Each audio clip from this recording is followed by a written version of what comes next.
আহলে বাইতের উসিলাতে আহলে বাইতের উসিলাতে বাসাও রাব্বুল আলামিন বিদায় হইব যখন সঙ্গী বিদায় হইব যখন সঙ্গী নবীর জিকির আল্লাহর জিকির মাওলার ঘোষণা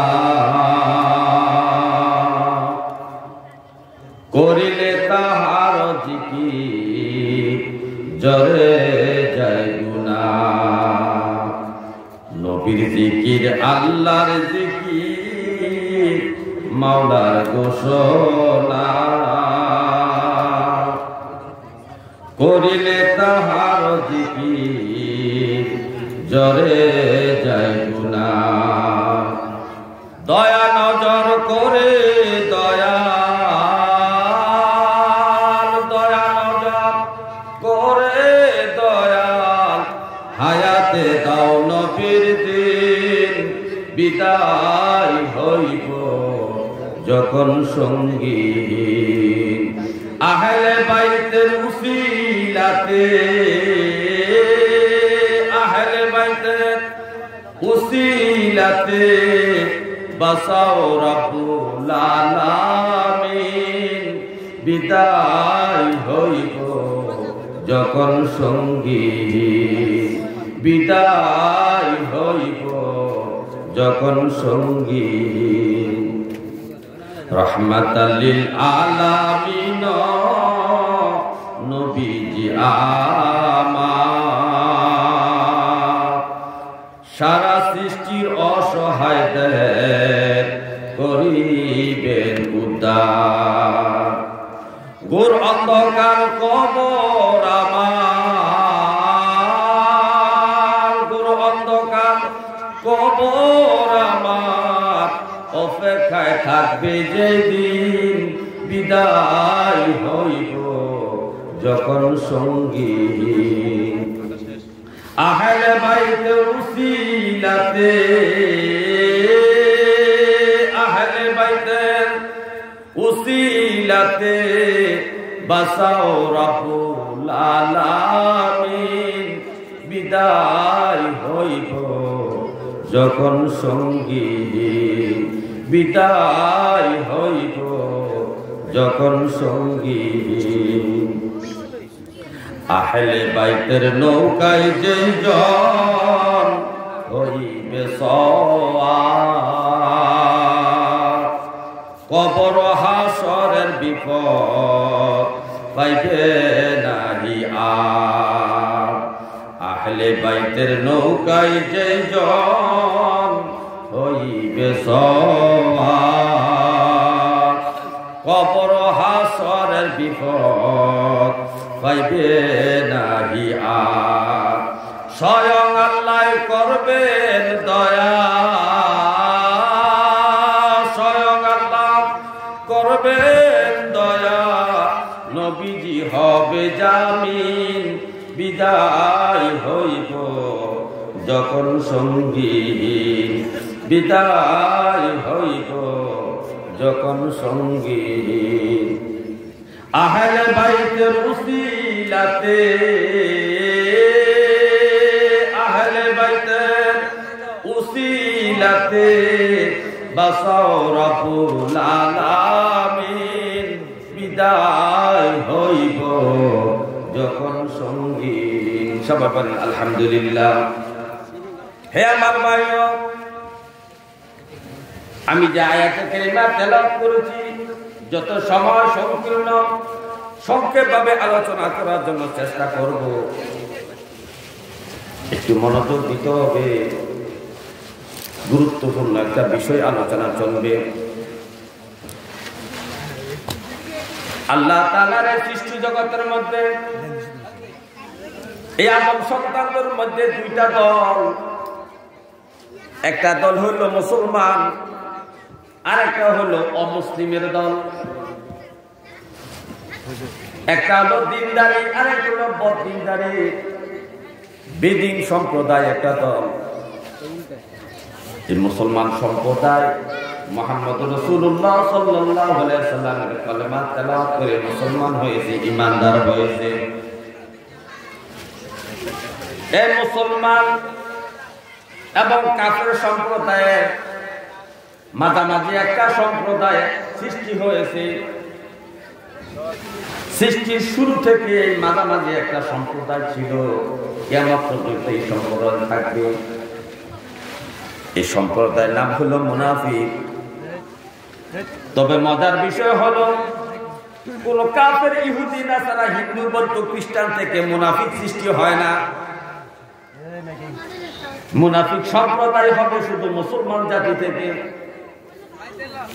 যে মুসলমান জাতি নবীর কালেমা পড়ে আল্লাহ পাকের উপর ঈমান এনে, নবীর উপর ঈমান এনে যারা মুসলমান হয়েছে, ওই মুসলমান জাতি থেকে একটা সম্প্রদায় সৃষ্টি হবে, যাদেরকে মুনাফিক সম্প্রদায় বলা হয়। এই মুনাফিক সম্প্রদায় ইসলামের সবচেয়ে বেশি ক্ষতি করেছে। কিতাবে উল্লেখ করা হয়েছে, ইহুদি, নাসারা, হিন্দু, বৌদ্ধ, খ্রিস্টান, মুসলমানের শত্রু যারা ছিলেন, তারা ইসলামের তত ক্ষতি করতে পারে নাই, মুনাফিক সম্প্রদায় ইসলামের যত ক্ষতি করেছে। হে আমার ভাই, গভীর মনোযোগ। নবীজি বলেছেন এই মুনাফিক জাতির আলামত হইল তিনটা। এই মুনাফিক যারা চিহ্নিত হবেন তাদের মধ্যে প্রধান তিনটা লক্ষণ পাওয়া যাবে। এই জন্য বিভিন্ন জায়গায় লেখা হয়ে দেখবেন মুনাফিকের লক্ষণ তিনটা। তিনটা প্রধান লক্ষণ হলো, পাশাপাশি আরো অনেক লক্ষণ আছে, তবে প্রধান লক্ষণ হলো তিনটা। নবীজি বলেন আয়াতুল মুনাফিকি সালাসা। হে আমার উম্মত শুনো, মুনাফিকের তিনটা লক্ষণ মনে রাখবে। এক নম্বর লক্ষণ হলো ইযা হাদাসা কাযাবা, যখন তারা কথা বলবে মিথ্যা কথা বলবে। যখন তারা কথা বলবে মিথ্যা বলবে। তাহলে আমরা একটা লক্ষণ পেয়ে গেলাম, সে মিথ্যা কথা বলবে। তবে কোন মুসলমান যদি হঠাৎ করে মিথ্যা বলে, আপনি তাকে মুনাফিক বলতে পারবেন কিনা? না, মুনাফিক বলা যাবে না। কতটুকু মিথ্যা বললেন একটা মুনাফিকের লক্ষণ হবে, এর একটা সীমা কিতাবের মধ্যে উল্লেখ করা হয়েছে। যেমন একজন মুসলমান 24 ঘন্টার মধ্যে যতটা কথা আছে বলে, তার জবান দিয়া যতগুলা কথা বাইর হয়, এই 100% কথার মধ্যে যদি 50 নয় 55 অথবা 60% কথা মিথ্যা বলা হয়, মিথ্যা প্রমাণিত হয় তার কথাগুলা, তাহলে এটা মুনাফিকের একটা লক্ষণ হয়ে দাঁড়াবে। কিন্তু একটা দুইটা মিথ্যা কথা বললে তাকে মুনাফিক বলা যাবে না। এই মিথ্যা কথার পরিমাণটা নির্ণয় করতে হবে। 24 ঘন্টার মধ্যে সকাল থেকে সন্ধ্যা, সন্ধ্যা থেকে সকাল পর্যন্ত যতগুলা কথা বলেছে, মা বাবার সাথে, বিবির সাথে, সমাজের সাথে, হাটে বাজারে ঘাটে, বন্ধু বান্ধবের সাথে বিভিন্ন জায়গায় চলাফেরা করতে যাইয়া ওই মুসলমান যতগুলা কথা বলেছে, এর মধ্যে যদি 55 অথবা 60% কথা যদি মিথ্যা প্রমাণিত হয়, তাহলে ওই ব্যক্তির মধ্যে মুনাফিকের মিথ্যা কথার লক্ষণটা প্রমাণিত হবে। কিন্তু একটা দুইটা তিনটা চারটা 5টা কথা বললে তাকে মুনাফিক বলা যাবে না, মুনাফিকের লক্ষণ ধরা যাবে না। তাহলে আজকে আমাদের সমাজের মধ্যে দেখেন, আমরা মোবাইলের মধ্যে শত শত মিথ্যা কথা বলি। মাল সামানা ক্রয় বিক্রয় করতে গেলে মিথ্যা কথা দোকানদাররা বলে, সবজি বিক্রি করতে গেলে মিথ্যা কথা বলা হয়, মুদি দোকানে মাল বিক্রি করতে মিথ্যা কথা বলা হয়। বিদেশে লোক নিবে যে দালাল মিথ্যা কথা বলে, অফিসে আদালতে প্রত্যেকটা জায়গায় মিথ্যার সরাসরি। বর্তমান যুগে এমন একটা অবস্থা হয়েছে, এমন একটা ক্ষেত্র নাই যে ক্ষেত্রের মধ্যে মিথ্যার প্রচলন নাই। ওয়াজ করতে গেল মিথ্যা ওয়াজ করে, যে ঘটনার কোনো প্রমাণ কোরআনে নাই, হাদিসে নাই, কোনো কিতাবে নাই, এমন ঘটনা মালিফিলের মধ্যে বর্ণনা করা হয়।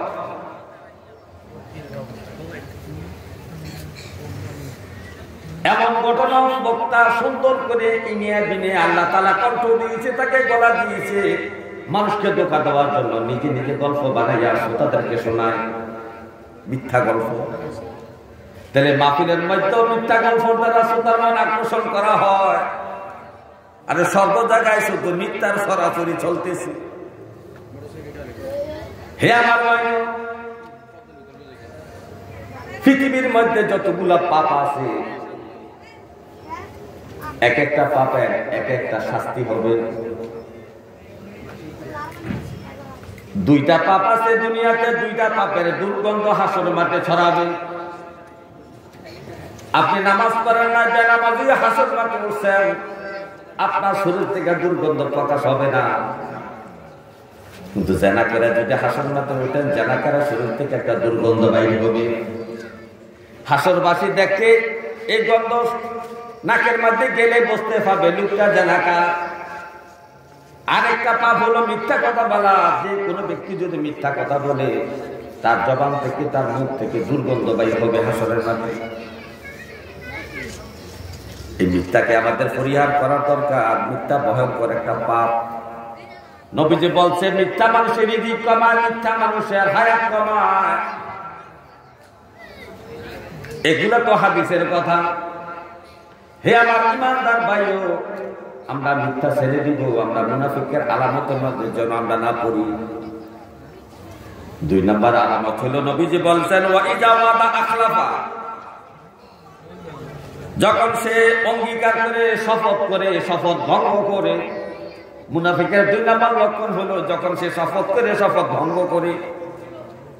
ওয়াদা করলে ওয়াদা ভঙ্গ করে। কেমনে ওয়াদা ভঙ্গ করে, এই বিষয়ে যদি আলোচনা করতে যায়, অত 1 থেকে 1.5 ঘন্টা সময় দরকার। প্রতিটা খাতে খাতে, প্রতিটা ক্ষেত্রে ক্ষেত্রে, প্রতিটা জায়গায় জায়গায় আমরা ওয়াদা বরখেলাপ করি, অঙ্গীকার শপথ ভঙ্গ করি। এর মধ্যে 1 নম্বর ওয়াদা হলো হাসরের আল্লাহ তাআলা আমাদেরকে সৃষ্টি করে বাবা আদমের পিঠ থেকে আমাদেরকে বাহির করিয়া আমাদেরকে জিজ্ঞাসা করেছিল, আলাস্তু বিরাব্বিকুম, আমি কি তোমাদের রব নই? আমরা এক বাক্যে সবাই জবাব দিয়েছিল। নবী থেকে শুরু করে সাধারণ মানুষ পর্যন্ত সবাই এক বাক্যে জবাব দিয়েছিল, কালু বালা, আপনি আমাদের রব, আপনি আমাদের প্রতিপালক, আপনি আমাদের রব। কিন্তু দুনিয়াতে জন্মের পরে আল্লাহকে রব না মানিয়া দুনিয়ার মানুষকে, দুনিয়ার সৃষ্টিকে আমরা রব মানা শুরু করেছি। কথায় কথায় বলি, উনি খাওয়াইলে আমি খাইছি, উনি বাঁচাইলে তো আমি বাঁচছি। ওনার কাছে যাওয়াতে জিনিসটা আমার এক হয়েছে, ওনার কাছে যাওয়াতে জিনিসটা আমি পাইছি। আর এই কথাটা এভাবে বলা যাবে না। তোমার রব হইল আল্লাহ, তোমাকে খাওয়ায় আল্লাহ, তোমাকে ধনী বানায় আল্লাহ, গরিব বানায় আল্লাহ, তোমাকে ইজ্জত দেয় আল্লাহ। সর্বক্ষেত্রে, সর্বক্ষেত্রে, সর্বসময় তোমার যত জীবনের কার্যকলাপ আছে সবগুলো আল্লাহর ক্ষমতায় তুমি করতেছ। তোমার রব হইল আল্লাহ। তুমি ডাক্তার ওষুধ খাইয়া রোগ ভালো হয়েছে, তুমি কত বড় নাফরমানি কথা বলো, অমুক ডাক্তার কাছে না গেলে আমি মরে গিয়েছিলাম। আরে অমুক ডাক্তারকে তোমাকে বাঁচানোর ক্ষমতা আছে কিনা? হায়াত দেওয়ার মানে একমাত্র আল্লাহ ছাড়া আর সৃষ্টি জগতের কোন ব্যক্তির কাছে হায়াত দেওয়ার কোন ক্ষমতা নাই। হে আমার ভাই, গভীর মনোযোগ। তুমি যে ওয়াদা করলা কালু বাবা বলে, কিন্তু দুনিয়াতে আসিয়া জন্মের পরে বুঝ হইয়া তুমি আল্লাহকে রব অস্বীকার শুরু করে দিয়েছ। তুমি রব মানা শুরু করছো তোমার ব্যবসা বাণিজ্যকে। তুমি বলতেছো, আমার এই ব্যবসা বাণিজ্য না থাকলে আমার সংসার ধর্ম চলতো না, আমার সংসার মানুষগুলা না খাইয়া মরতো, আমি নিজেও না খাইয়া মরতো। তাহলে তোমার কি ব্যবসা খাওয়ায় না আল্লাহ খাওয়ায়? তোমার এই কথাটা বলা এইভাবে ঠিক হয় না। তুমি বলতে পারো, আল্লাহ তাআলা আমাকে একটা সুন্দর ব্যবসা দিয়েছেন, হালাল পন্থা।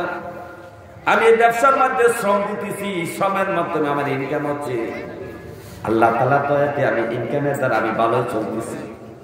কথাটা সুন্দর করে বলতে পারো, কিন্তু তুমি এভাবে না বলো। তুমি বলো ব্যবসা তোমাকে বাঁচাইছে, ব্যবসা না থাকে তুমি না খাইয়া মরতা, তুমি মইরা যাইতা। হে আমার ভাই, এরপরে ওয়াদা হলো অনেক প্রকারের বিষয় আমরা ওয়াদা করি, তবে শেষ পর্যায়ে একটা প্রসঙ্গের কথা বলে যাই। আমরা পীর সাহেবের কাছে বায়াত হতে গেলে আমরা ওয়াদা করি। আমাদের হুজুর কাবলা, আমাদের পীর সাহেব হুজুররা আমাদেরকে বায়াতের সময় ওয়াদা করায়। আমি ওয়াদা করতেছি চুরি করব না, জানা করব না, মিথ্যা কথা বলবো না, সত্য কথা সর্বদাই বলবো, 5 ওয়াক্ত নামাজ আমি পড়বো, রমজান মাসে রোজা রাখবো, সুযোগ দিলে হজ যাকাত আদায় করবো, কর্তা বসিরা করবো, হালাল কামাই করবো, হারাম থেকে বাঁচিয়ে থাকবো, সুদ খাবো না, ঘুষ খাবো না। এই কথা আমরা পীর সাহেবের মাধ্যমে বায়াত হই কিনা বলেন, ওয়াদা করি কিনা বলেন। এই যে আপনি পীর সাহেবের হাতের মধ্যে হাত রাখিয়া ওয়াদা করলেন, এই ওয়াদা কিন্তু আপনি রক্ষা করেন নাই। মুড়ি খাওয়ার পর আপনি 5 ওয়াক্ত নামাজ পড়েন না। আপনি উপযুক্ত হয়েছেন জাকাত দেওয়ার, কিন্তু আপনি জাকাত দেন না। রমজান মাসে এলে কিছু ভোট মুড়ি দিয়া জাকাতের নামে ধোঁকাবাজি করেন। আপনি উপযুক্ত হয়েছেন হজ করা, আপনি ফরজ হজ না করিয়া নফল উমরা করিয়া আপনি মানুষকে ধোঁকা দেন, আপনি হাজী সাহেব লেগেন, অথচ আপনার উপর হজ ফরজ হয়েছে। হে আমার ভাই, গভীর ভাবে মনোযোগ। পীর সাহেবের সাথে যতগুলা বিষয়ে ওয়াদা করি সবগুলা ওয়াদাই আমরা ভঙ্গ করতেছি। এখন শতকরা 90% মুরিদ পীর সাহেবের সাথে যে ওয়াদা করে ওয়াদাগুলা ভঙ্গ করে, 10% মুরিদ ওয়াদা রক্ষা করে বিদায়। এই 10% মুরিদে আল্লাহর ওলি হইয়া যায়। কারণ পীর সাহেবের মহব্বত নিয়ে আমল আখলাক করে ওয়াদা পূরণ করতেছে, সে ভাবতেছে আমি কিভাবে ওয়াদা ভঙ্গ করব। আরে আল্লাহর এক ওলির সামনে, আল্লাহর এক ওলির কাছে একজন গুনাহগার ব্যক্তি আসলেন। তার নেশা হলো মদ খাওয়া। তার নেশা কি? মদ খাওয়া নেশা। তখন পীর সাহেব হুজুর দেখলেন তাকে যদি মদ খাওয়ার জন্য আমি বারণ করি, সে তো আমার এই নিষেধটা মান্য করতে পারবে না, মদ খাইয়া ফেলবে। তখন পীর সাহেব হুজুর তার কাছে বায়াতের সময় ওয়াদা নিলেন, বাবা তুমি ওয়াদা করো, বায়াত করো আমার কাছে, এই বিষয়ে ওয়াদা করো, তুমি মিথ্যা কথা বলবা না, আমার সামনে তুমি অন্যায় কাজ গুনার কাজ করবা না, মিথ্যা কথা বলবা না, আমার সামনে তুমি অন্যায় গুনার কাজ করবা না। মুরিদ বলতেছে এটা কোনো বিষয় হলো, আমি আপনার সামনে কোনো গুনাহ করব না, অন্যায় করব না, মিথ্যা কথা বলবো না। এই ওয়াদা কইরা এই আল্লাহর বান্দা পীর সাহেবের কাছে বায়াত হইয়া বাড়িতে চলে গেছে। বাড়িতে যে যখন চান মদ খাওয়ার জন্য নেশা জাগছে, রাতের বেলা গোপনীয় জায়গায় সে মদের গ্লাস নিয়ে, মদের পেয়ালা নিয়ে মদ জ্বালিয়ে খাওয়ার জন্য প্রস্তুতি নিয়েছে।